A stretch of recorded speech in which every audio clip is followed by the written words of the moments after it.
Hello and welcome to day 5 of AI Advent Calendar 2024. Today we will be talking about machine learning algorithms and unsupervised machine learning algorithms in particular. All we have talked about so far, the algorithms, those were supervised machine learning algorithms, where we had a specific target that we wanted to predict and we had some input variables that we were using to predict that particular target. However, sometimes we do not have any specific target and we just want to understand the underlying structure of the data. That's where the unsupervised learning comes in play. Clustering is one of the very common unsupervised problems. It is easy to confuse clustering with classification, but they are conceptually very different.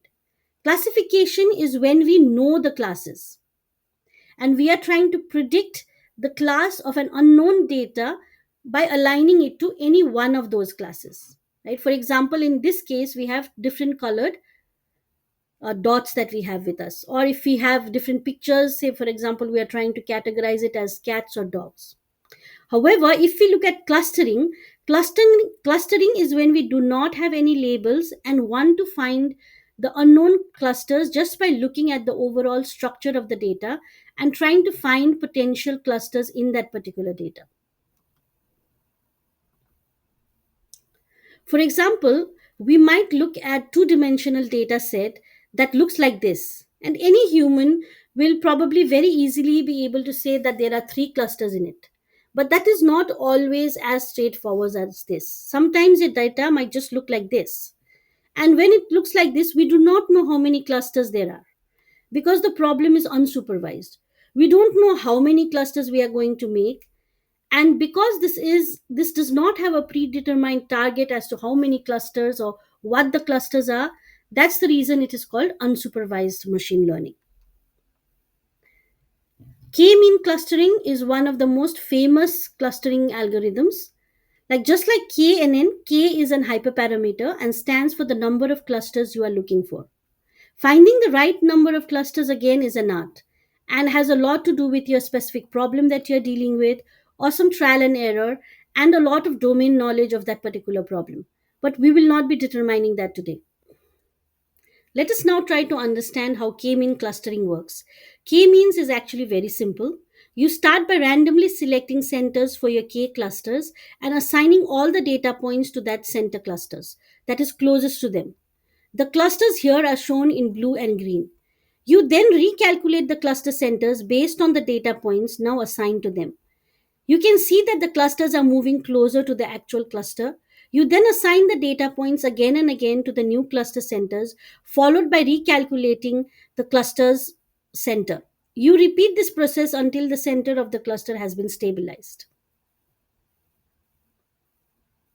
While k-mean is one of the most famous and the most common clustering algorithm, other algorithms exist, including some where you do not need to specify the number of clustering, like hierarchical clustering or DBSCAN, which can find clusters of arbitrary shapes, but I won't discuss them here today.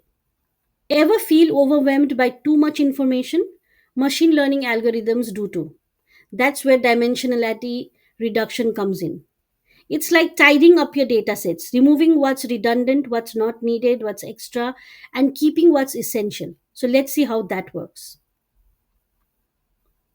The idea of dimensionality reduction is to reduce the number of features or dimensions of your data sets, keeping as much information as possible. Usually, this group of algorithm does this by finding the correlation between the existing features and removing potentially redundant dimensions without losing much information. The goal of dimensionality reduction is simple. Shrink the number of features in your dataset while preserving as much meaningful information as possible. Imagine this. Do you really need a high resolution image to identify an aeroplane? Probably not. Reducing the number of pixels or dimensions still tells you and lets you recognize the aeroplane while saving the time and the processing power. Dimension reductionality helps in two big ways. Number one, efficiency. Fewer features means faster processing and training. Number two, clarity. It reduces noise by eliminating redundant features, helping your model focus on what really matters. It can also be used as a pre-processing step in your supervised learning algorithm to reduce the number of features in your dataset and make the algorithm more effective and robust. Let's now understand PCA, or principal component analysis. Let's say you are studying fish and measuring the length and height to predict their type. Chances are these two features are highly correlated. If the fish is longer, it's likely taller too. Including both may confuse the algorithm or introduce noise. Here's where PCA comes in. It identifies the direction in the data which is the most variation. In this case, it's the diagonal line that captures the relationship between the height and the length. This direction becomes the first component in the PCA. The second principal component is the orthogonal line to PCA but explains much less variation. In this case, we can safely ignore the PC2 or the orthogonal line data and simplify the dataset without losing too much information.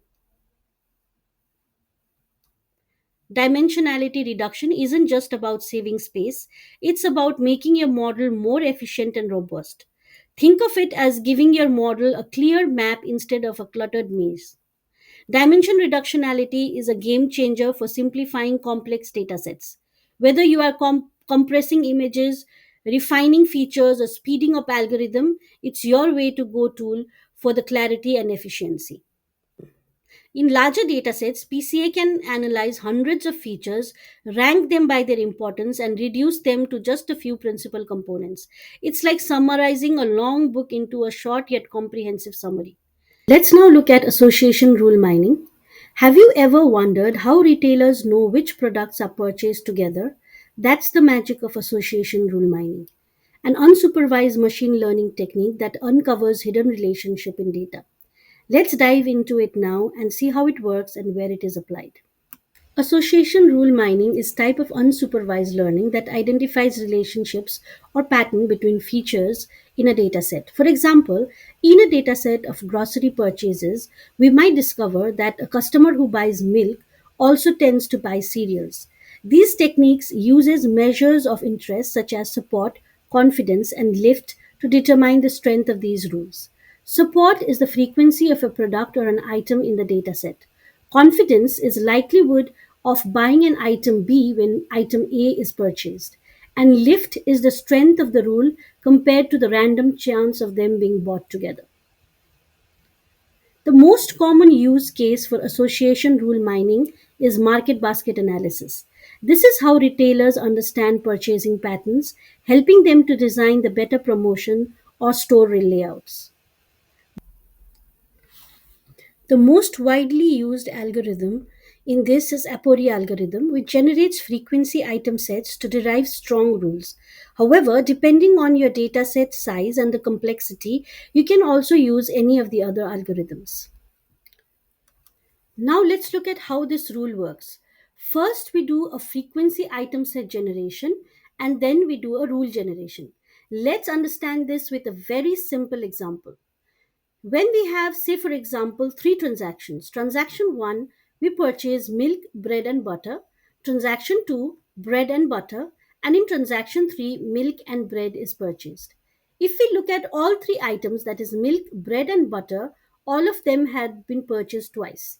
But if we look at milk and bread being purchased together, it was purchased two times, bread and butter was purchased two times, and milk and butter was purchased once.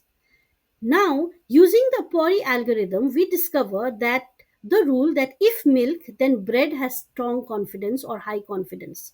This insight could be used to bundle these items together in a promotion or even place these items together in a store. Association rule mining is a powerful tool for uncovering patterns and making data driven decisions, especially in retail and also in other fields. And if you are still unsure about which algorithm to choose, check out the Scikit Learn's cheat sheet for expert guidance. Happy learning and see you again tomorrow.